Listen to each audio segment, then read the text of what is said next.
A leader is often defined by how they handle adversity. In the aftermath of Hurricane Katrina and other national crises, leaders are faced with numerous challenges, and how they handle that particular situation can say a lot about who they are. Joining us today from Tampa, Florida is Dr. E. Ted Prince, author of The 3 Financial Styles of Very Successful Leaders, and the CEO of the Perth Leadership Institute. Dr. Prince, we're going to talk to you today a little bit about your book and your philosophy, but also about Hurricane Katrina, because that is, of course, on many of our minds.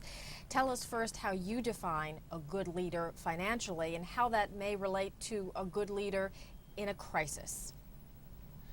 Well, a good leader is someone who creates value, fundamentally.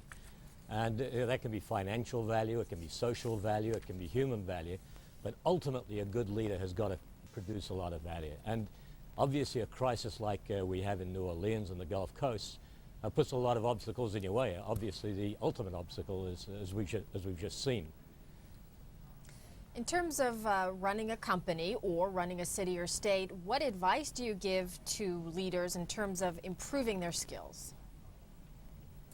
Well, I think that what leaders have to do is to figure out who they are. We all have unconscious persuaders, and very often what the most objective way of improving a situation is may not be the way that our unconscious persuaders make us go. For example, in my book, I talk about something called the financial signature, and your financial signature makes you act in ways that really you're not aware of, and unless you're aware of those sort of things, you're going to end up with a situation where you simply don't create the value that you want to create because your behavior, your unconscious behavior, is preventing you from doing that. So the first thing is, as I think it was the Romans said, or whatever, know yourself is my advice to a leader. What do you mean by financial signature? It's our unconscious financial behavior.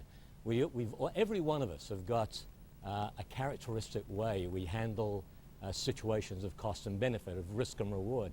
Usually we're very unaware of that. I use a bit of a joke on this one, and that is, whenever my wife and I go to a store, whenever we're looking for the same object, I always tend to go for the more expensive one. My wife always goes for the less expensive one. So what's happening is, objectively, we might both look at this situation. So if we had an MBA, then we would go for this particular thing because our calculations have said it's the right way to go.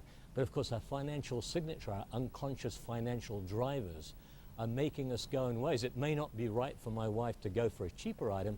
It may not be right for me to go for a more expensive item. But our internal financial drivers are driving us to make that choice, even if it's a wrong choice. So it's a matter of style. Let's talk about leadership in crisis again. We have an example of New York's Mayor Giuliani after 9/11. As someone who looks into leadership style, what did he do right? He was very quick off the bat. I was in New York at the time. He drew things together very rapidly. He drew together a crisis team. They knew what their limits were. They knew they had to move very quickly. He was very decisive, obviously. He knew what he had to do, so I think he did a very good job. I mean, one of my concerns about the current crisis is I don't see anyone emerging right now. We had President Bush on the TV last night, but it doesn't appear to me we've had that sort of leadership emerge in this particular crisis. And in many ways, I think this is a much worse crisis than 9/11. Let's talk about that, because the president has been criticized for his speech, and I wanted to ask you, as a leader, how do you balance communicating optimism with people, but also being very realistic about the depth of the situation? Well, I think that President Bush obviously knows what the depth is. I think that you've always got to balance, on the one hand, the immediate needs of the situation. You need to get water, you need to get people who've been injured, you need to rescue people. These are very short-term things, and you need to make people understand that you're very committed, you're vitally committed to doing what it takes to get them out of trouble in the short term. And I think President Bush was trying to assure people yesterday that people were doing that. The problem is, at the same time, you've got to give people hope. You've got to give them something to look for. You've got to give them a future. You've got to show them that this is not just a short-term adversity. It really is a long-term opportunity. I don't think anyone's done that right now. I don't even know that Giuliani did it in the New York crisis. He was very good at the short term. I think the long term is a different issue. And I'm seeing on the New Orleans thing that we seem to have a bit of a gap both on the short and the long term. Let's talk about that region and business owners there, particularly small business owners who are really looking at financial devastation. What do they owe their employees? What should they do to help their employees who are probably just as nervous as they are? Yeah, well, they've got a big job, right? I mean, you've probably got hundreds of thousands of businesses which have lost absolutely everything. And so for the moment, it looks very, very bleak.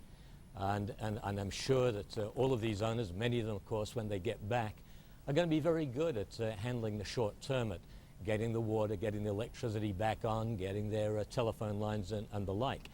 But I think the big thing for businesses in New Orleans is going to be the longer term. You know, when you run a small business, or a business, big business for that matter, you can view a catastrophe in two ways. It can either be a short-term adversity thing in which you've got a lot of problems to overcome. It's also an opportunity. You know, every business, there's not one business out there that doesn't do some things wrong. And many businesses do a lot of things wrong. And when you have something like this happen, it gives you an opportunity to sit down and say, what did I do wrong? What can I do right? In the future, now I've got this opportunity. Where can I go? What can I do right? And it gives me an opportunity to go to my customers who now will understand that I've got some short-term constraints. And sometimes the best opportunities a business, small or large, gets is when they have adversity or a catastrophe that everyone knows is constraining them in the short term. People will often pull together in a catastrophe like this to produce a better result. Dr. Prince, thank you so much for joining us. Your emerging leader assessment, where did it come from? Brett, it came from research in the Perth Leadership Institute carried out with a lot of CEOs, also my own experience, so that people who do the test can be sure that it represents a massive amount of CEO and senior executive experience. And who is it designed for? Who will it help?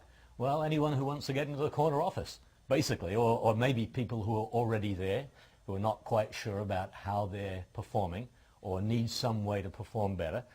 So it's going to help people who are in CEO positions, small business owners, people who are senior executives in large corporations, maybe even people who are just starting off in business, who are still interested in getting into the corner office, but want to figure out how they have to think in order to get there. How do you take the test? Well, it's pretty easy. You click on the button on the landing page and you answer the questions. There's 40, 50 questions. It will probably take you 20 to 30 minutes max. But the bottom line, which is what everyone is going to be interested to, is that our test does something which no other leadership test does.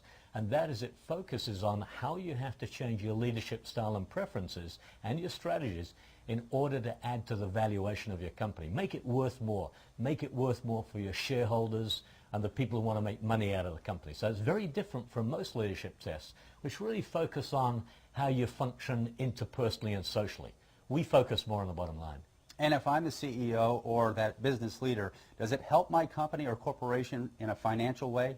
It really will, because once you know about your blind spots, you're going to be able to figure out how you cover those blind spots. And by covering those blind spots, it's going to increase your bottom line by making you pay attention to things that you had been avoiding or ignoring or being not aware of that are going to add to the bottom line, and to the company's or organization's valuation. Well, you could go to another organization, a consulting organization, and there are many around. The problem is they're probably going to cost you at least in the thousands, maybe the scores of thousands, and of course they don't have our proprietary method. And so even if you did get that help from them, you still won't get our particular approach, which really focuses on the bottom line.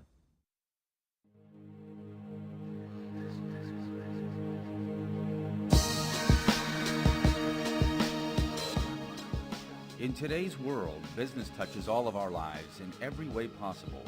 Companies are the lifeblood of modern society. And the people who run those companies, CEOs, divisional presidents, general managers, and other business leaders and top managers are a vital element in their success and vigor. How they perform as leaders determines how their companies perform. Business leader performance is vital to all of us. I've run 7 or 8 companies. I've been on 20 or 30 boards. The Perth Leadership Institute provides training and guidance in performance improvement for these business leaders. Its unique and innovative approaches provide new ways for these leaders to improve their performance and that of the organizations they lead. It's multidimensional. Its ongoing research in business